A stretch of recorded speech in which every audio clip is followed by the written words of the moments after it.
What's up, guys? Retro Gamer Gen X here. And I got some bad news for you guys.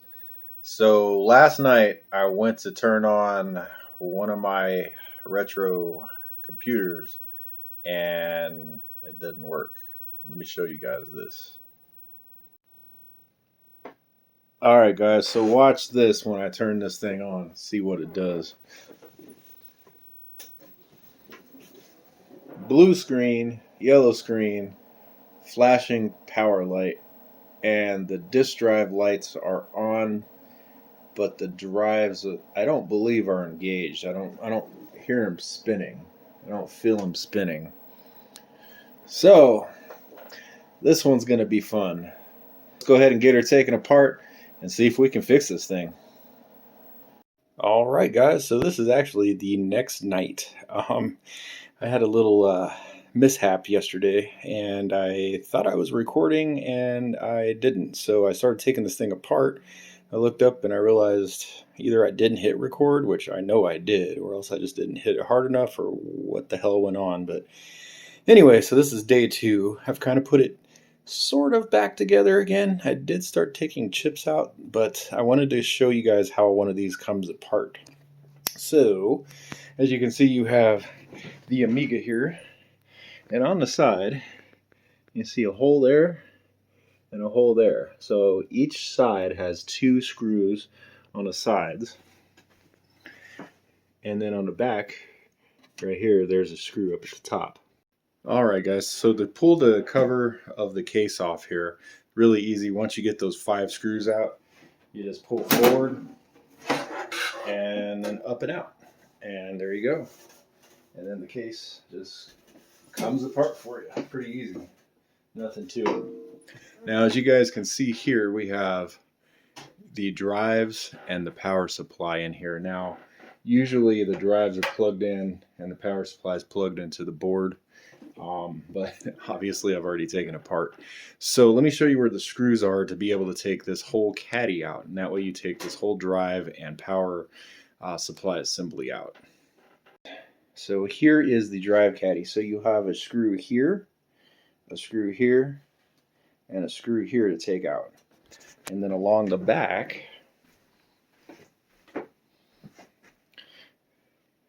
you'll actually have a screw here and a screw here to take out. And then once you do that, you can just lift it out, and I'll show you guys how to do that. Oh, and the floppy cable plugs in right here into this header, right there, okay, and then the power plugs into this header here. Now this is kind of a pain in the ass to get out. You don't want to pull on these wires because you don't want to pull these out at the connector. So what I ended up doing, there's a plastic piece that kind of clips into this and holds that all in. So what I did was just take a large flat tip screwdriver right in the center here and just kind of twisted it just a little bit, and with some needle nose pliers I pulled up on the connector and it came right out. It just makes it really easy. Now I would take these cables out before you try to take try to take this caddy out, guys, because you don't want to be wrestling around trying to take the caddy, because these cables are really short and you don't want to bend pins or do anything crazy. So let me go ahead and show you guys how to take the caddy out. So it's real simple here. Just grab it from the bottom and just kind of the back, just kind of pull out a little bit and then just pull right up, and it will pop right out of there. And simple as that, guys. So you can see here that I've already started last night. I went ahead and pulled the Kickstart ROM out of here, and I went ahead and pulled out the CPU chip. Now, I can tell you right now that there are green crusties. So, pin 1 of the CPU chip or socket and pin 7 of the socket are just completely corroded and crusted over. And then, I don't know what pin this would be on the Kickstart ROM. So it looks like pin 21 and 22 of the Kickstart ROM is kind of crusted over as well, guys. Now you can see here where I actually had the leaky battery, and most of the corrosion is gone, but I'm going to go ahead and give this another cleaning. I'm going to pull the board completely out and do that. Now last night I did want to bring this up too. So this is the Amaze chip right here. I did go ahead and pull this out and cleaned all the pins and the contacts on this. There was something like right in here in between these pins. I don't know if it was metal or if it was plastic or what it was, but there was something right there that I have a feeling was causing an issue as well. Now another thing that I had noticed, the Amiga has a ton of jumpers on here for different functions and different memory settings and for drives and other things as well for different kind of chips. But I did notice that J301 right here did not have a jumper on it, and I do have 2 drives. Now usually you would take this jumper off if you only have 1 drive. What happens is if you have this on here, it actually makes it so that the computer can see both drives. It's a logical thing basically, so it'll be DF0 and DF1 as far as how the drives are seen by the computer. So anyway, guys, let me go ahead and I'm going to clean up these sockets first and a little bit of this corrosion. The chips themselves, the legs on them, the pins, the CPU looks actually really good because it looks like they tinned it with solder before they put it into the socket. So I'm not seeing any corrosion on the CPU pins at all, just in the socket on 2 different 2 pins. I mean, they're crusty. And then on the Kickstart ROM, that's definitely the one that's really dirty. The legs are just all corroded, like almost every one. There's one that's just completely corroded almost up to the chip. So hopefully I saved the chip. Might not have though. It might have went too far and got into the chip. Now I don't think the corrosion is actually from this, guys. I think the corrosion is just, it's a 30-plus-year-old computer that was not kept in an, a good environmentally sound storage area. It was in a basement, a damp basement. And so I think just the dampness of the basement kind of got to this along, with the battery. But let me go ahead and start cleaning all this up, guys. All right, guys, so here's the board here. We're about to power it up. So just to kind of give you guys a reminder here, so this is where that battery was. And you could tell I have very minimal corrosion that goes along this trace right here. But this is the trace that goes along the clock circuit. I'm not really too concerned with that. It doesn't look like it's doing anything. I do have to unsolder or desolder these legs out from the old battery connection one of these days. I'll go ahead and do that. But I did go ahead and clean up the CPU socket. I cleaned up the Kickstart socket. And I cleaned up the Amaze socket too. So we should be good to go.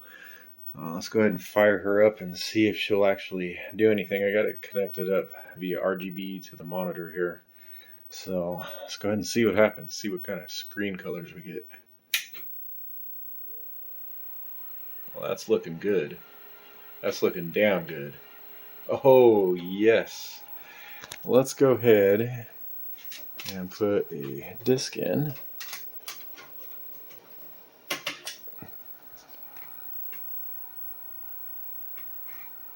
Let's see if she reads the disc. Oh, would you look at that? Perfect. I don't have nothing plugged in, so I can't do anything here, guys. That is amazing. But I'm just wondering. I'm probably going to have to put new sockets in here, guys. I don't know. I'm going to have to look them up. I'll get these ordered. And on part 2 of this Amiga video, we will be probably recapping this board. And actually, I'm going to see if I can get all the sockets. That would be really cool. Just to get all the sockets for the Sia chip, the Buster chip, Paula and Denise, Gary, Agnes. Kickstart ROM, and the Motorola 68000 CPU right there. That is about it. So it looks like for right now we got her working. Let's go ahead and try to start her up one more time. We'll kick her on. No flashing power light. Aha, yes, we do got the flashing power light again. Look at that. And that's after I touched that fucking CPU. So as you guys saw, I just went into the yellow screen. Now it's back again. And all I did was push down on the socket for the CPU. So obviously the socket's got some bad pins in it. And I know which one it is. It's probably that 7th pin up.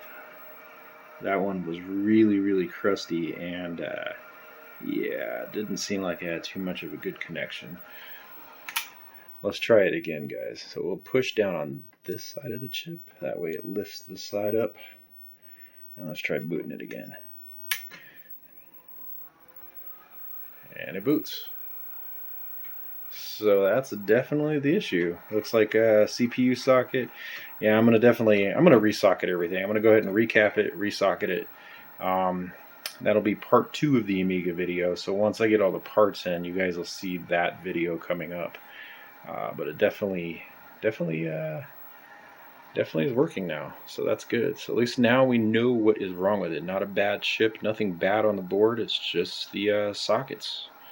Got all corroded and nasty over 30 some odd years. Alright guys, well I'm excited and happy. So I'm going to go ahead and call this quits for tonight and get some of these parts ordered.